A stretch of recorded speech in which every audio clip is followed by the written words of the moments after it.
Alright, leak detection specialist said there was a pipe leak right there. It's for the Polaris return. Dug down broke the concrete out.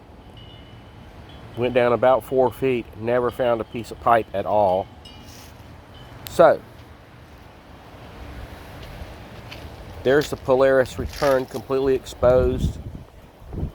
Confirmed that that was it right there. Brought it up. Goes around all the other pipes.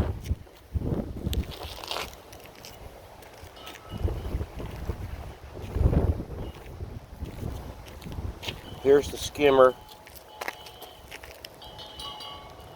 I mean the Polaris return. So it's all new stuff. That dadgum pipe right there came out of the bottom. It was about 4 feet down at least.